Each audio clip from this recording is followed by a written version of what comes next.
are listening to Travel with the Backpacking Housewife podcast. I'm your host, Janice Horton.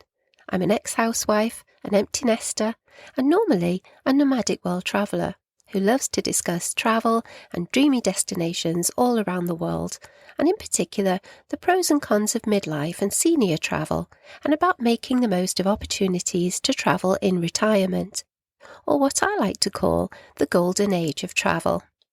Welcome to episode 17, in which I want to share with you a continuation of a travel story. Last week's episode was all about our road trip from Miami through the Florida Keys and down to Key West, where the backpacking husband and I had celebrated a wedding anniversary, and how we'd travelled there by Greyhound bus. I also explained about how we'd made friends with the people travelling on the bus, and that a young man who was a musician had shared with us his top places in New Orleans for the best music and fabulous experiences, and from his recommendations I'd ended up with a fabulous and totally compelling hit list for visiting the home of jazz, and Cajun cuisine and Mardi Gras, which also happens to go by the name of the Crescent City, the Big Easy, NOLA, and my favourite name of all, New Orleans. And although I've never been to New Orleans before, it is a city that I do happen to know something about because I did a lot of online research on New Orleans for a novel called NOLA that I'd written several years before. And in my story, my fictional heroine travels to New Orleans to meet her fiancé's family who live in the French Quarter. Also, part of the plot set in New Orleans involves a 1920s painting of Marie Laveau, who was the famous witch queen of New Orleans, and the painting is on view in the State Museum there. So, of course, as well as our hit list provided to us by our young musician friend from the Greyhound bus, I certainly wanted to check out all the places I'd imagined and written about in my book, especially the painting that I'd so meticulously researched online but never actually seen for myself in real life. We'd hastily booked our flights online to fly from Key West to New Orleans, and we'd chosen to stay for 4 nights in the gorgeous Chateau Hotel in Chartres Street, which looked to be in the centre of all the action as far as we were concerned, as it was just 1 street away from the infamous Bourbon Street in the oldest part of the French Quarter. As soon as we arrived at our hotel, we were excited and keen to drop off our luggage and to go immediately to explore the surrounding neighbourhood and the famous bars. But as it turned out, Rue Bourbon is actually named after the French royal family, the House of Bourbon, rather than after my husband's favourite tipple. And nowadays, it seems that Bourbon Street is more famous for its tawdry strip clubs. We actually strolled the length of Bourbon Street holding our noses against the stench of urine and sidestepping vomit in the sidewalk while averting our eyes from the scantily clad ladies calling out to prospective clients from shady-looking doorways. But we stopped for a couple of drinks in a bar and we did witness a passing jazz funeral. But we soon decided that the action, as far as we were concerned, was elsewhere. Luckily, we soon discovered the delightfully picturesque Jackson Square, just a block away in the opposite direction, with its street jazz bands and its ragtail collection of colourful entertainers and tarot readers. At the square's crown are 3 18th century architectural glories: the Louisiana State Museum, a one-time courthouse and city hall where the Louisiana Purchase was signed, and the St. Louis Cathedral and the Presbytère. It was here in the Louisiana State Museum that I came face to face with the painting of Marie Laveau that I've mentioned earlier, the one that featured in my book NOLA.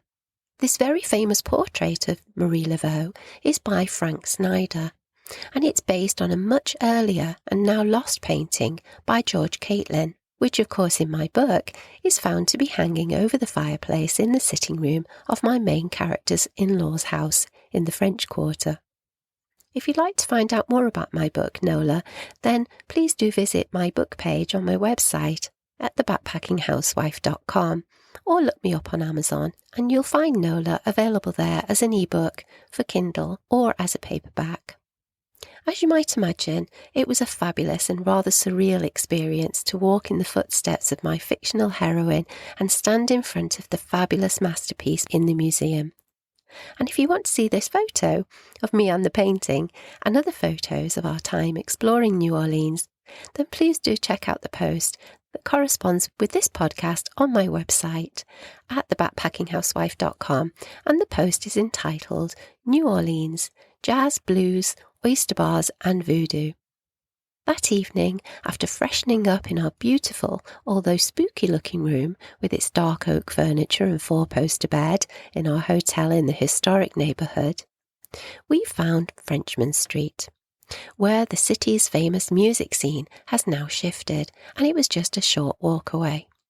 We had some drinks in a bar, listening to a traditional washboard blues band, and then, following the instructions provided to us by the young musician we'd met on the Greyhound bus to Key West, we went on to the famous Snug Harbour Jazz Club at 626 Frenchman Street to hear what had been promised to us as some of the best music in the world in a small and intimate setting. Well, wow, what can I tell you about that night? Our first night and our first experience of jazz and blues in New Orleans. Except to say that it was everything I'd ever dreamed and imagined and hoped it would be, because it was really a truly unforgettable evening. The Snug Harbour Jazz Club is a music hotspot and easily located in an old and unassuming doorway between some shops on Frenchman Street. We paid the cover charge and we went downstairs into a small cellar that was called the music room at the Snug. And there was a small cabaret-style stage, and the atmosphere was intimate and old and wonderful. We were glad that we'd arrived early enough to grab a couple of seats and a table, and we ordered some drinks. And soon the band came on, and we were treated to an amazing cultural experience and live top-quality jazz and blues, incorporating the sound of gospel and soul. It was fabulous. The next morning, we took a leisurely walk through the streets of the quarter, stopping to tip back our heads and admire the amazingly authentic 19th century mansions and beautifully decorated balcony apartments adorned with draping greenery and flowers. We strolled along the banks of the Mississippi River to admire the riverboats before stopping off for beignets and coffee. Beignets are a New Orleans signature sweet pastry made with deep-fried dough sprinkled with sugar, a bit like a donut. Later, we stopped off for lunch at the French market and ate baked Creole char-grilled oysters, after which we explored the famously haunted side of the city, where the notably above-ground graves in ancient cemeteries were decorated with flowers and candles and voodoo coins, in exchange for spiritual favours. In Jackson Square, in the lively heart of New Orleans, we joined the throngs of tourists to hear the street musicians and to see the tarot readers and fortune tellers and portrait artists who were all touting their talents and their wares. Then back on Frenchman Street, we found spooky-looking voodoo shops selling broomsticks and voodoo dolls, and cubbyholes where practising witches would do a psychic reading for you, and where witchcraft shops were filled with candles and potions and strange ingredients for making magic spells to either enrich your life or to exact some revenge on your enemies.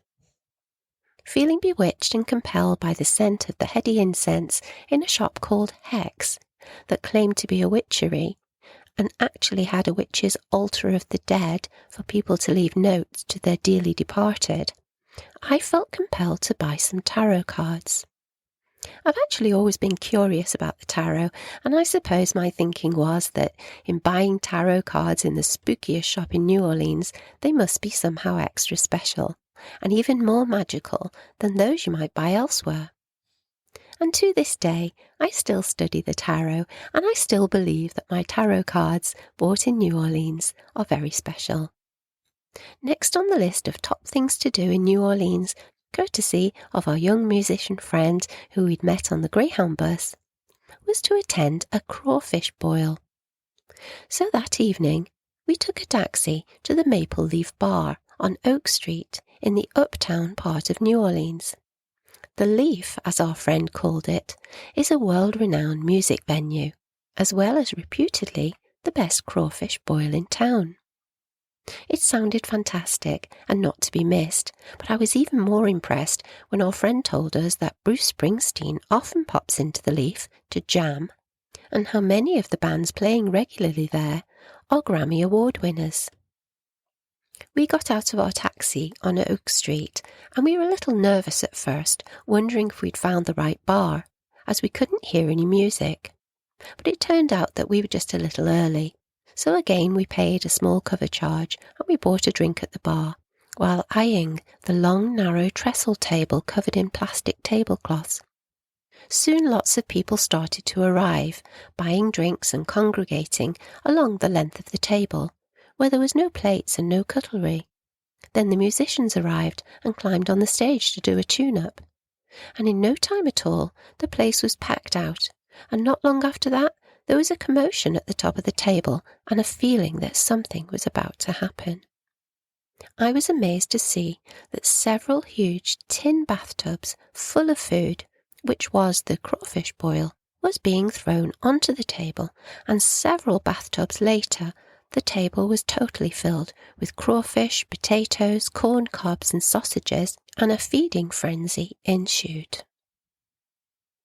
If, like me, you're not quite sure what a crawfish is, well, it looks like a small lobster. And a crawfish boil is a coveted traditional meal and an important social event throughout the southern states in the USA. The crawfish, lots of them, are boiled in a giant pot alongside potatoes and corn and garlic and sausage, and everything is literally thrown onto the table for people to eat with their hands and with absolute gusto. I looked up the classic Louisiana crawfish boil recipe, and this is it. Once the seasoned water comes to a boil in a large tin bath, add the potatoes, corn, garlic and sausage, cover for 10 minutes, then add the crawfish, cover and cook for another 3 minutes. Turn off the heat and allow the pot to sit, covered, for 10 minutes. Serve to the hungry masses by tipping the meal onto a scrubbed clean wooden table.